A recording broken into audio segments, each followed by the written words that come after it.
tener fe en la misericordia de Dios.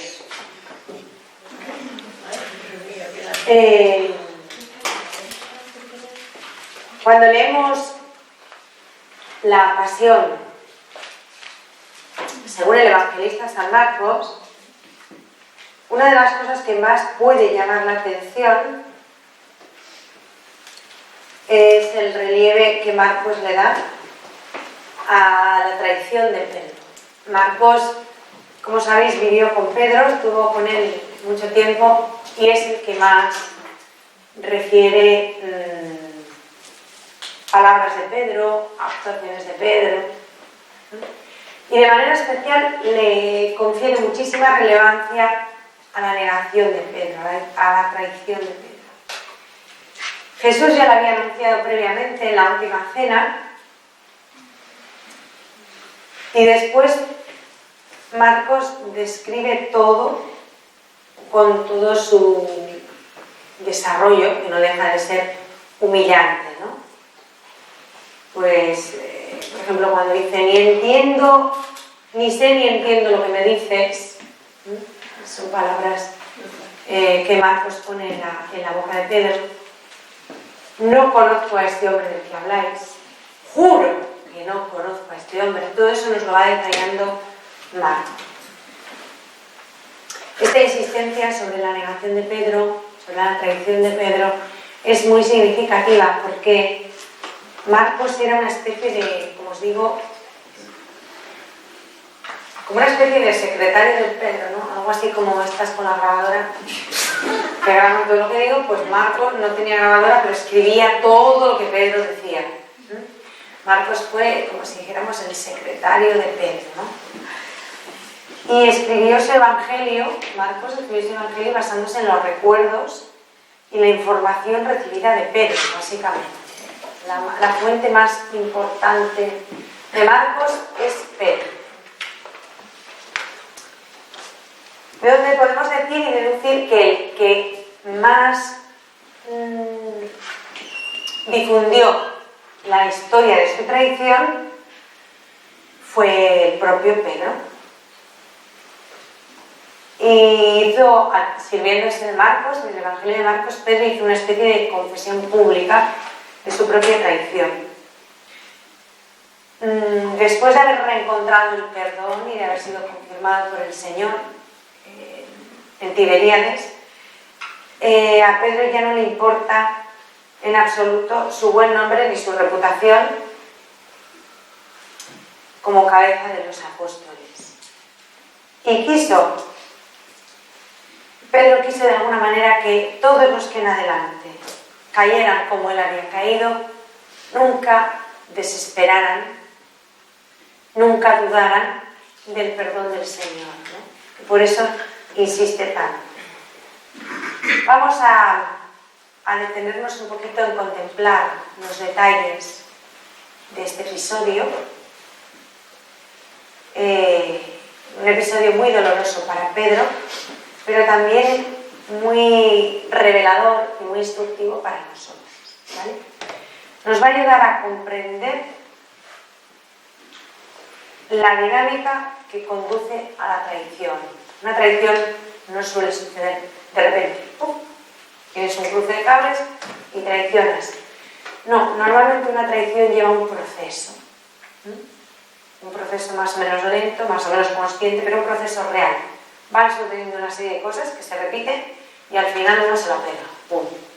¿Cómo se la pega? Pues traicionando lo que en el fondo luego no querría haber traicionado nunca, ¿no? Esto lo vamos a ver. Pero es algo que vas dando pasos y insensiblemente se coge la cuesta abajo y después ya no hay manera de detener ese proceso de traición, ¿no? Lo vamos a ir analizando. ¿Qué pasa? Cuando la criada aquella se acerca a Pedro en el patio del sumo sacerdote, lo primero que le pasa a Pedro es que se asusta. Nos podemos imaginar las cenas de noche. Estamos en el patio de la casa del sumo sacerdote y allí pues había una hoguera, una cosa muy normal, era algo normal, donde los criados pues estaban alrededor de la hoguera pues calentándose y comentando, y era la luz que había, tampoco habría mucha más luz en el patio, ¿vale? No había farolas. Entonces la hoguera servía para tener calor y para tener un poco de luz, y en torno a la hoguera pues se reunían los que trabajaban allí, ¿no? en esa casa. Y esta mujer, a la luz de las llamas, observa a Pedro, se da cuenta que no es de los que están habitualmente alrededor de aquella hoguera, y de repente se le enciende la bombilla y lo dice: oye, ¿no eras tú? Entonces él, que se ve reconocido, pensaba que iba a quedar camuflado, pues se asusta. Se asusta porque le reconocen y le relacionan con Jesús. Jesús es un condenado a muerte. Jesús está ahí procesado por el Sanedrín y todo lo que le va a pasar a Jesús no tiene buena pinta. Pero en ese momento en que la criada, para ser exactos, en que la criada reconoce a Pedro, Jesús aún no es condenado, no es un condenado a muerte, pero sí es alguien que el Sanedrín ha detenido y está juzgando. Y aquello no pinta bien. Han ido a detenerle en el huerto y está con los sumos sacerdotes y con el Sanedrín, ¿no? Entonces aquello no tiene buena pinta. Y Pedro se encuentra con que todavía no se había recuperado del susto de que en Getsemaní hayan prendido a Jesús y se lo hayan llevado, y todavía no se ha recuperado de ese miedo, de ese susto, y para postre final, susto siguiente, va la criada esta y le reconoce cuando él estaba allí camuflado, intentando ver lo que pasaba pero en la distancia. ¿Por qué? Porque él ama al Señor, él le ama con un amor muy frágil, con un amor muy plof, con un amor muy virrioso, pero le ama. A su modo, le quiere. Entonces le sigue. Hay una frase del Evangelio que es tremenda, tremenda. Le sigue de lejos. O sea, los toros se ven muy bien desde la barrera. Pero el que quiere seguir a Jesús tiene que estar no en el tentadero, sino en la arena, en la plaza, ¿no? En el albero, viendo lo que pasa y jugándosela. Y Pedro quiere estar sin estar. Esto de la ambigüedad es tremendo. Porque dice el Señor que los tibios serán vomitados. O estás o no estás. Pero no se puede estar viendo los toros desde la barrera, ¿no? Seguir al Señor de lejos, camuflado ante la gente. No me he ido del todo, estoy con Él, estoy aquí en el patio de la casa, a ver qué pasa. Porque al fin y al cabo Pedro estaba ahí, de los otros ni idea. Después de la cena, del resto ni idea. O sea, ni noción. ¿Dónde están metidos? Vaya usted a saber. Bueno, Judas sí que sabemos que estaba desquiciado de los nervios y desesperado, ¿no? Pero del resto, Juan aparece al día siguiente con la madre del Señor en el Calvario, pero del resto, durante la pasión, es que no tenemos noticia, no se sabe. Pedro estaba ahí, cerca, pero camuflado, de lejos.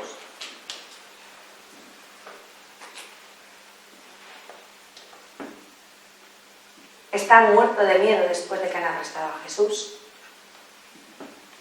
Y sabemos, porque nos lo dice el Evangelio, que Juan le dijo algo a una criada que él conocía y por eso le habían permitido a Pedro entrar en el patio, calentarse en la lumbre. Pero él estaba allí, entre otras cosas, no abría ni la boca, porque los galileos tenían su acento especial y le podían reconocer, no tenían el mismo acento que los judíos, ¿no? Entonces él está allí queriendo ver qué pasa, pero muerto de miedo, intentando pasar desapercibido entre el pelotón de los criados. Y esta criada que le ha abierto la puerta, pues como todas las criadas era más o menos chismosa, ¿no? Entonces lo que está pasando allí aquella noche no es normal. Hay un rabí galileo que le están juzgando por la noche, cosa terminantemente prohibida por la ley judía, por la ley mosaica, pero la ley, pues cuando no queremos nos la reconfiguramos, ¿no? Entonces, ella sabe que está pasando algo, y algo serio. Está reunido al Sanedrín de noche. Está en la casa del sumo sacerdote. Juan ha venido y le ha pedido que deje pasar a este tal, que no sabemos bien quién es. Y la criada era todo menos tonta. Y se da cuenta de que aquel hombre que ha dejado pasar, porque le ha dicho Juan que le deje pasar, está allí junto al fuego calentándose, y la apariencia es un hombre que tiene miedo, que está inseguro. Esas cosas se perciben, ¿no? Y entonces allá que va ella. Y le pregunta. Y a Pedro no le pudo hacer cosa peor. Porque Pedro hubiera deseado que la tierra lo hubiera tragado. Pero no eras tú de los que estaban con él normalmente. Y la contestación de Pedro es tremenda. Yo no sé de qué me hablas, no conozco a ese hombre. La pringó, porque al hablar se delató más. Pero si tu mismo acento te delata, por tu forma de hablar, se ve que eres Galileo. Sí, sin duda tú eras uno de ellos. Entonces ya, segunda.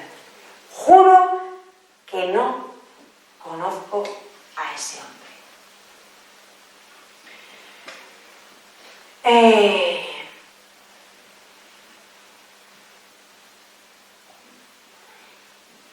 El padre Cantalamés afirma que probablemente Pedro, a la primera vez que la mujer preguntó, pensó en marcharse lejos del fuego y meterse en un rincón y desaparecer, ¿no? Pero la mujer, como todas las mujeres, era tenaz. Sí, pero oye,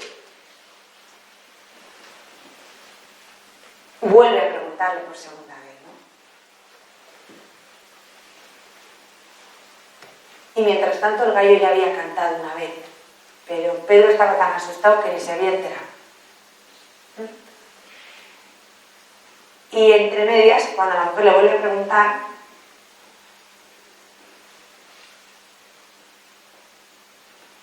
el gallo canta por segunda vez. Porque además le reconoce, ¿no?, como el que había desenvainado la espada en el huerto. Con lo cual, más miedo todavía, porque no solamente saben que yo estaba con él, sino que yo he herido a uno de los soldados, ¿no? Entonces ya el miedo de Pedro es socorro que me da, ¿no? Y ya vuelve a jurar, o sea, no tiene ningún tipo de problema. Y en ese momento, las negaciones sucesivas lo único que hacen es demostrarnos cómo funciona el mecanismo de la culpa en la psicología humana.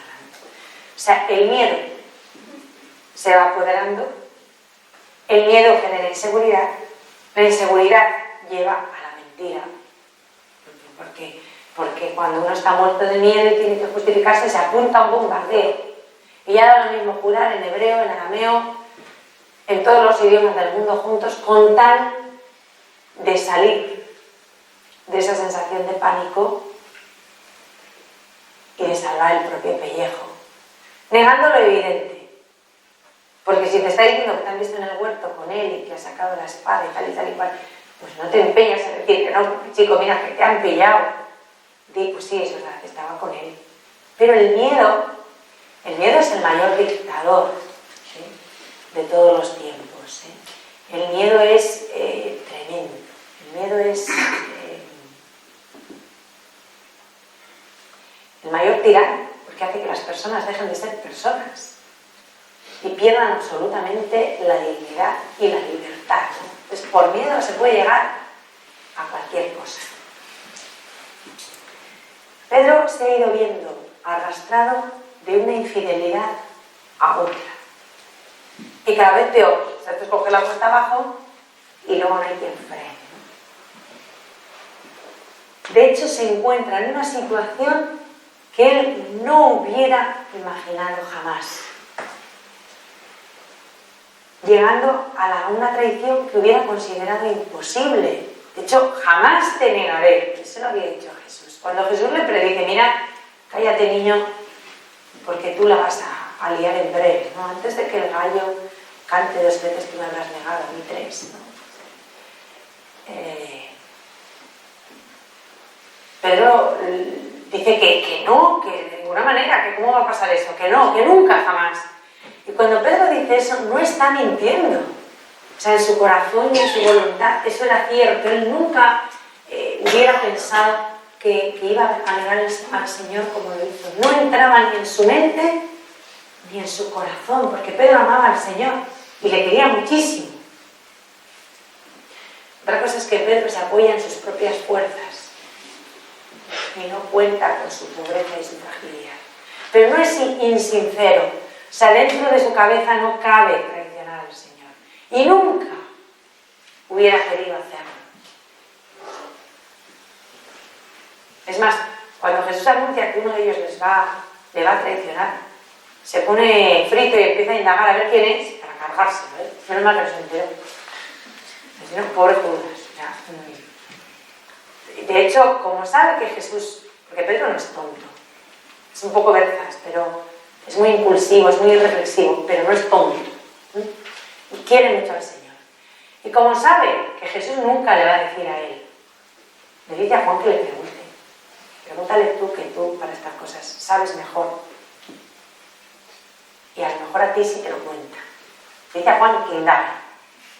Él ni lo intenta porque sabe que Jesús le conoce y no le va a decir, ¿para qué? Para que cojas a los que le estrangules en marcha. Jesús sabe cómo es Pedro y Jesús nunca le hubiera dicho a Pedro. De hecho, no se lo dice a nadie, no revela quién es el traidor a nadie. Pero a Pedro jamás se lo hubiera dicho, porque entonces nadie hubiera traicionado a Jesús, porque Pedro directamente se lo hubiera cargado antes, o sea, no le hubiera dado tiempo a Judas, ¿no? Y Pedro es consciente de que Jesús le conoce y a él no le va a decir. Entonces le dice a Juan, oye, tú que para esto eres más modosito, sabes hacerlo mejor, pregúntale al maestro. A ti a lo mejor sí que te lo dice. A mí no me lo va a decir jamás. Luego Pedro no es tonto, es irreflexivo, es impulsivo, es cobarde. Y como es irreflexivo y es muy impulsivo, yo negarte a ti jamás. Cállate, te lo vas a tragar entero. Pero él es así. O sea, él es impulsivo, pero no es mentiroso. Pedro no es un falso. Pedro es como es, pero no maquina lo que va a hacer mal. Precisamente porque es impulsivo, no planea. Vive al minuto y mete la pata cada 5 segundos. Vive el presente. No es capaz de maquinar el mal. Pedro no es malicioso, es cobarde muchísimo. Es miedoso. Pero no es un traidor frío que ha calculado su traición. No, ese no es Pedro. Ese es Judas. Entonces, bueno, pues lo que voy diciendo es que al final Pedro, por las circunstancias y su cobardía, se va viendo arrastrado a una situación en la que cae hasta abajo, la torta es total, pero él nunca hubiera pensado llegar a ese punto y nunca hubiera querido llegar a ese punto. Lo que pasa es que el miedo le va conduciendo a esta situación. ¿Por dónde empieza la cosa? Él empieza haciendo algo tremendo que es muy común hoy día entre los cristianos. Él cree que con decir no sé va a esquivar el peligro, ¿no? Entonces él empieza diciendo no sé de qué me estás hablando, la mujercilla esta, que también la mujercilla venga, ¿no? Pero la vida es así, muchas veces es insistente y venga, y te están ahí y tú estás quitándote el moscón y siguen, ¿no? Y Pedro piensa que con decir a la mujer esta, pues no sé de qué me hablas, la cuestión va a quedar ahí, siendo ambiguo, va a quedar todo acallado y ya le van a dejar en paz. No. Porque además su comportamiento no hace más que delatarlo delante de la mujer. Cuando una persona está asustada y titubea y no te dice la verdad, eso se percibe. Y si eres una mujer intuitiva, lo digo por experiencia, lo miras así, me está contando, si te estás dando cuenta de que esta persona está mintiendo. O sea, esas cosas se perciben. Y su comportamiento le delata, ¿no? Yo me imagino a Pedro comiéndose las uñas o haciéndose un nudo aquí o algo así, delante de la mujer diciendo, no, si no sé de qué me estás hablando, ¿no? Algo así. Entonces la mujer decía, ¿sí? Aparte de que ella le sonaba de que la había visto, tenía noticia de que había sacado la espada en el huerto y luego le veía como un flan, pues él, con decir no sé, creyó que lo iba a arreglar. Pero no se arregló en absoluto. Y después de haber negado a Jesús por primera vez, se ve arrastrado a negar con más fuerza la segunda vez y con más fuerza la tercera vez.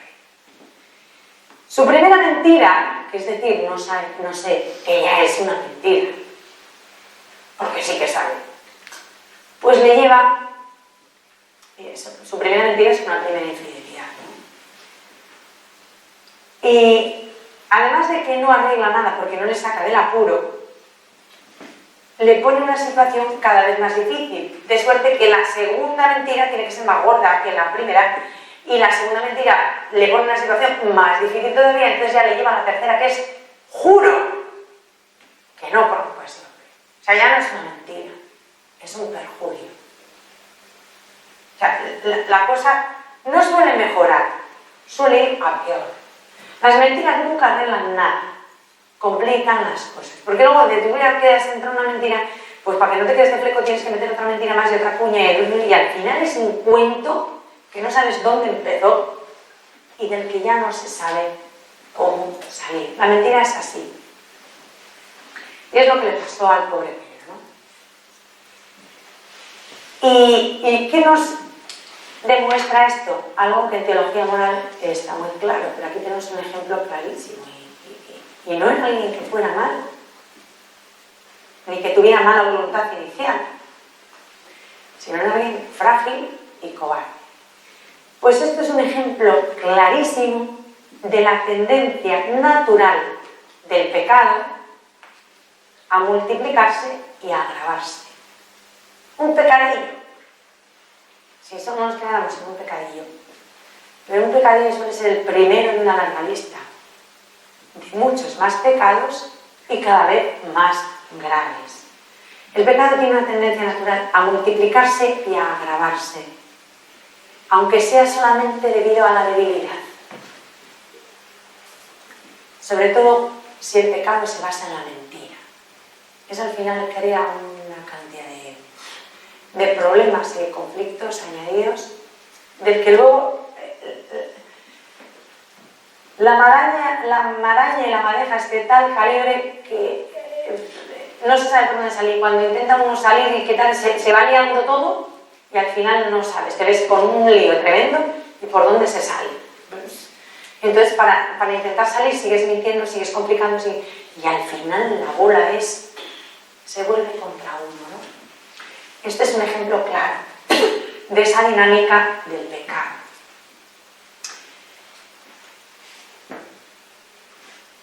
El segundo canto del gallo, ese ya sí lo oyó. El primero no se enteró. Porque a lo mejor si hubiera oído el primero se hubiera acordado de que el Señor le había dicho, ¿no? Pero bueno, el primero, él estaba tan preocupado y tan muerto de miedo que ni se enteró. Del segundo sí que se enteró. Y llegó a tiempo para impedir que Pedro se hundiese todavía más en la ciénaga, por decirlo de alguna manera, en el barro, en la porquería de sus maldiciones y de sus falsos juramentos. Y en ese momento Pedro sí se acordó de lo que Jesús le había dicho, ¿no? de la profecía del Maestro. Y turbado por ese recuerdo, angustiado por ese recuerdo de lo que Jesús le había predicho, se aleja, toma distancia del grupo.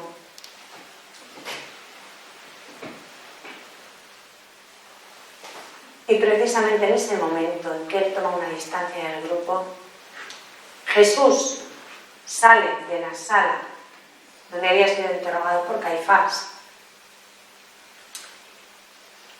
y sale casi seguro encadenado, o por lo menos atado con cuerdas, no sé exactamente cómo sería, ¿no? Pero maniatado desde luego, seguido custodiado por un grupo de soldados. Y Pedro le ve. En ese momento Jesús sale, pasa, y Jesús se vuelve y le mira. Vuelve la cabeza hacia su discípulo. Y Jesús sabe perfectamente que Pedro acaba de estar jurando que no le conoce de nada. Jesús es perfectamente consciente. Y aún así tiene la bondad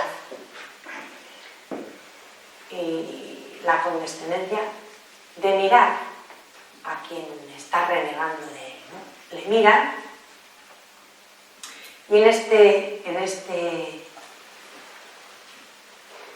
momento podemos ver la infinita misericordia que tiene Cristo hacia este discípulo, ¿no? No solamente le ha predicho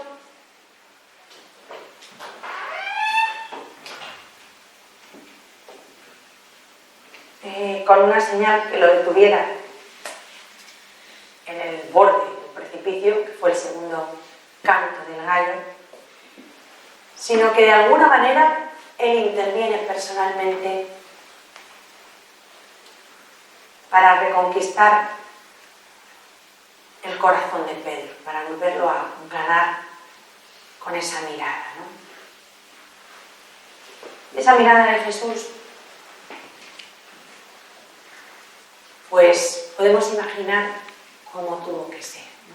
Una mirada, por un lado, dolorida.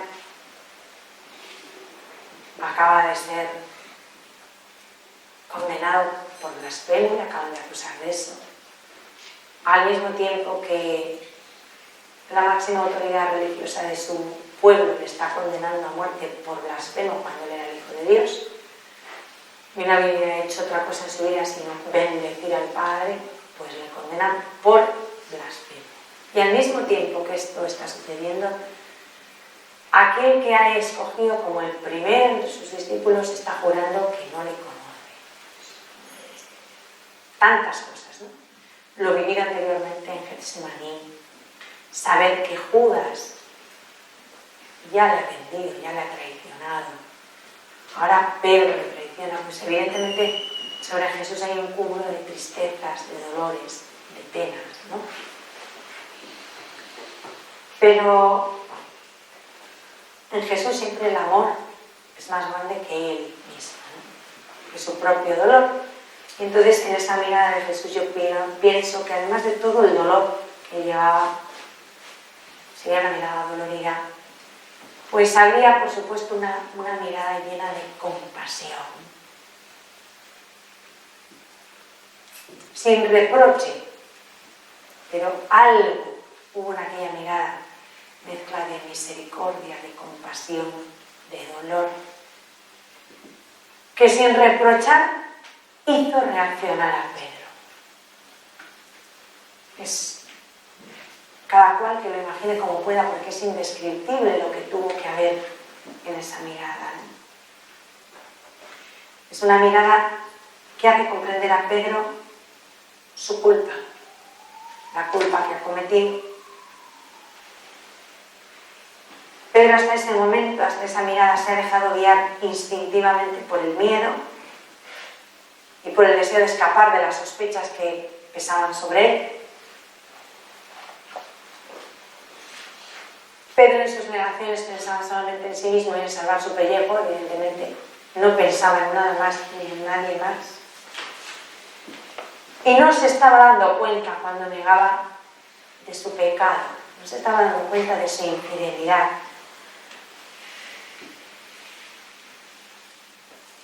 Porque evitaba pensar en ello, no porque fuera tonto, ¿eh?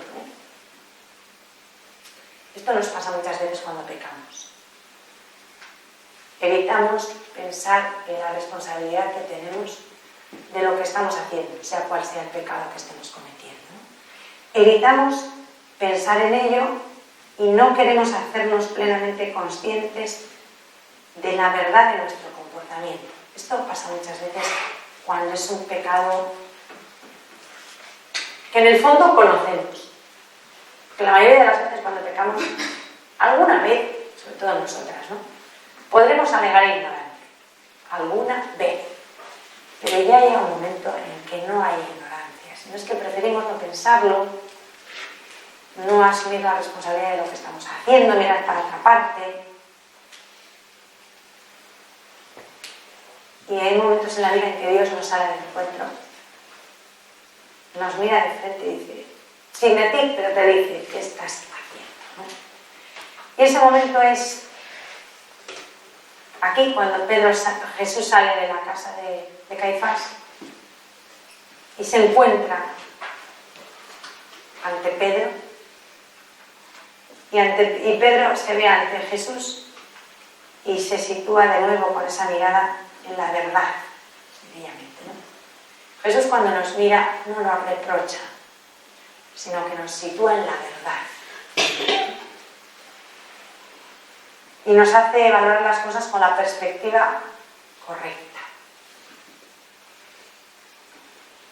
Y es Lucas, el evangelista Lucas, el evangelista de la misericordia, el que cuando narra este pasaje de la negación de Pedro, subraya el detalle de la mirada de Jesús como la causa del llanto y del arrepentimiento de Pedro. Dice Lucas, el Señor, volviéndose, le echó una mirada a Pedro, y Pedro se acordó de la palabra que el Señor le había dicho, y saliendo fuera, lloró amargamente. Lucas 22, 61, 62. La mirada de Jesús le hace despertar a Pedro de su inconsciencia y le hace descubrir su culpa. Mucho más que el canto del gallo. El canto del gallo le hace recordar algo, pero es la mirada de Jesús la que de verdad le pone en la verdad de lo que ha hecho, ¿no? Le saca de su inconsciencia, del no querer ver las cosas, ¿no? Jesús le pone en la verdad. Es una mirada, la de Jesús, de bondad, y sobre todo es una mirada que ofrece perdón, una mirada de misericordia. No hay en esa mirada ningún tipo de reproche, ningún tipo de cólera, ningún tipo de irritación, de ira. Bueno, quizás sí hay un tipo de reproche, pero no es un reproche frío, duro. Digamos que es el reproche dulce, silencioso,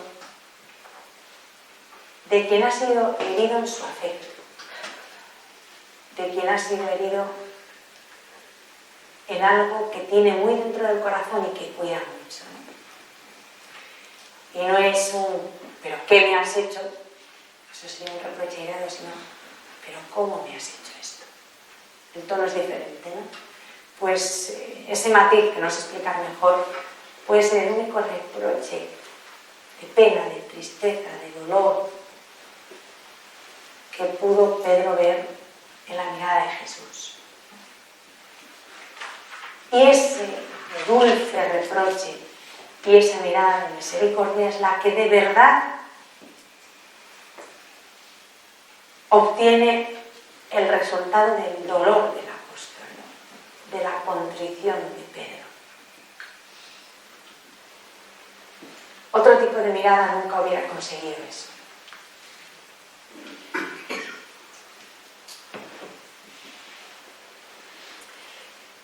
Hasta aquí la traición de Pedro. A partir de aquí Pedro ya llora, reconoce su traición y llora dice amargamente, ¿no? Y para comprender en profundidad esta historia de la negación de Pedro, el padre Cantalamessa nos invita a leerla en paralelo con la traición de Judas. La traición de Judas también ha sido predicha por Jesús. Jesús sabía que los dos le iban a traicionar. Pedro de una manera y Judas de otra. Y las dos traiciones han sido predichas por Jesús en el cenáculo y las dos traiciones se han llevado a cabo, bueno, una en el huerto de los olivos y otra un poquitito después en la casa de Caifás. De Pedro nos dice Lucas, lo acabamos de leer, que le echó una mirada. Con Judas hizo algo más.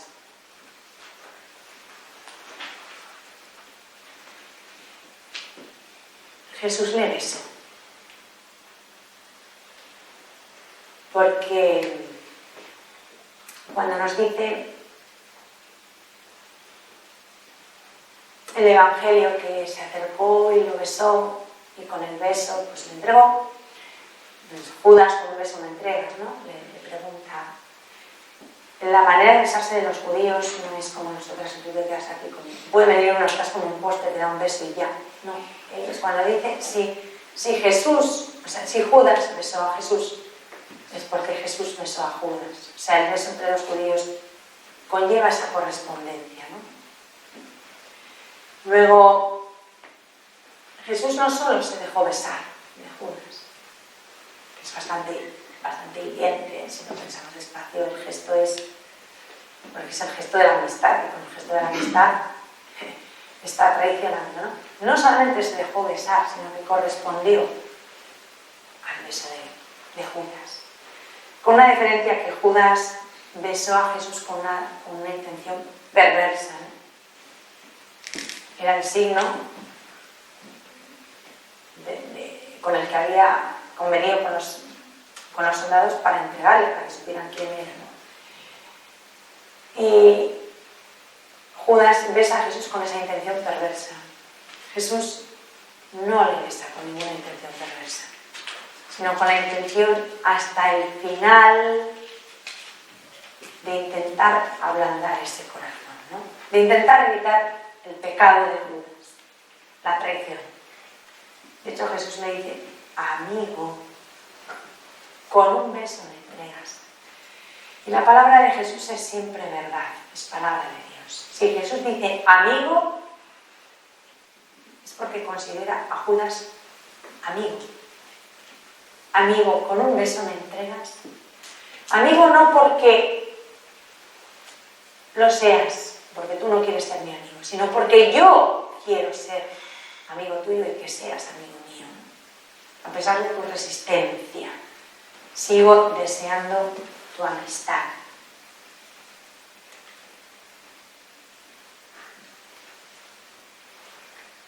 Tenemos que entender, es lo que vamos a intentar, ver la diferencia, dónde está la diferencia entre la historia de Judas y la historia de Pedro.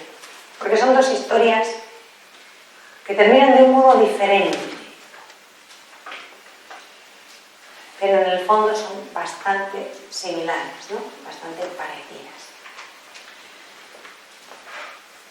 Es decir, pues me decís, bueno, pues Pedro lloró amargamente y tenía muchos remordimientos por lo que había hecho. Judas también tuvo muchos remordimientos por lo que había hecho. De hecho, Mateo 27:4 dice, he pecado. Judas reconoce su pecado. He pecado, he entregado sangre inocente. Eso lo dice Judas. Judas en ningún momento ha negado su pecado, lo ha reconocido, como Pedro reconoció el suyo. Y después de decir he pecado, he entregado sangre inocente, sabemos que arrojó las 30 monedas de plata. Entonces, ¿dónde estriba la diferencia? solamente hay una cosa diferente entre Pedro y Judas. Pedro confió en la misericordia de Jesús y Judas no. Ese es el gran problema. No lo que hizo Judas o lo que hizo Pedro, sino que Pedro confió en la misericordia y Judas no confió y le invadió la desesperación. Esto es importantísimo, porque muchas veces pensamos que Judas fue el bicho más malo del mundo mundial, que no. Y Pedro, pues al final no. Pedro fue tan traidor como Judas. Y el resto, que no sabemos ni dónde estaban, pues parecido. Y Judas y Pedro, al cabo del día, hay montones ahora mismo circulando por el mundo, traicionando al Señor, ¿no? El problema no está en traicionarle, sino en no confiar en la misericordia, que muchas veces puede ser un pecado mayor que el que hayamos cometido. El no confiar en la misericordia es pecado también. Y quizá más grave que el pecado previo, que nos lleva a la desesperación. Y quizá no, seguro, el que más nos duele al Señor. Que dudemos de su misericordia.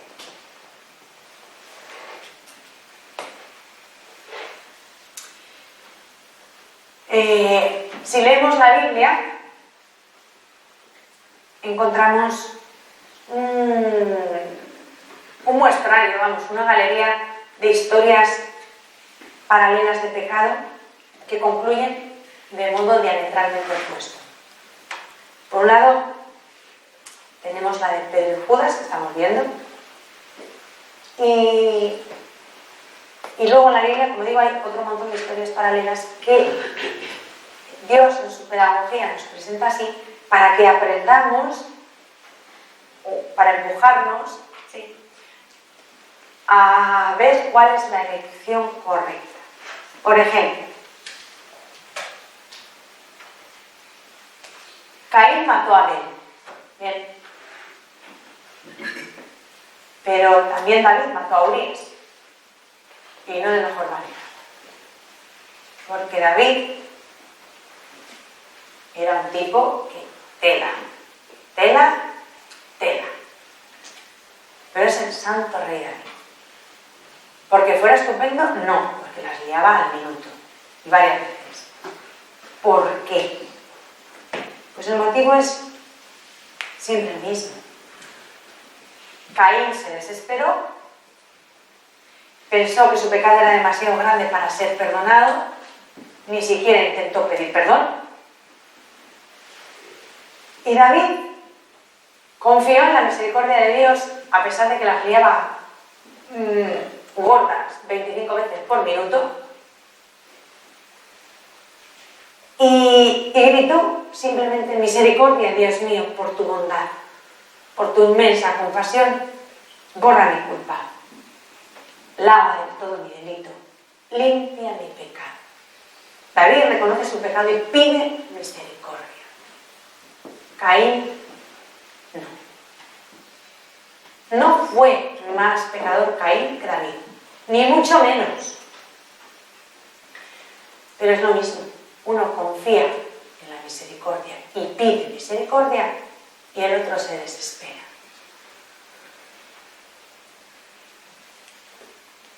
Otro episodio similar. En el mismo Calvario hay dos ladrones, Dimas y Gestas, nos dice la tradición que se llamaban. Lo dice la tradición porque el nombre real no tengo ni idea. Nos han dicho que uno se llamaba Dimas, pues estupendo, y que el otro se llamaba Gestas, pues estupendo. Como podrían haber dicho que se llamaban Pepe y Juan, que no hay ninguna constancia, o sea, es tradición, ¿no? Bueno, Dimas y Gestas. Los dos han llegado a la condena de la cruz por criminales. Luego, ninguno de los dos era un buen chaval, si no, no hubieran estado ahí. Y uno se pasa el rato de su agonía maldiciendo, lanzando improperios, insultando.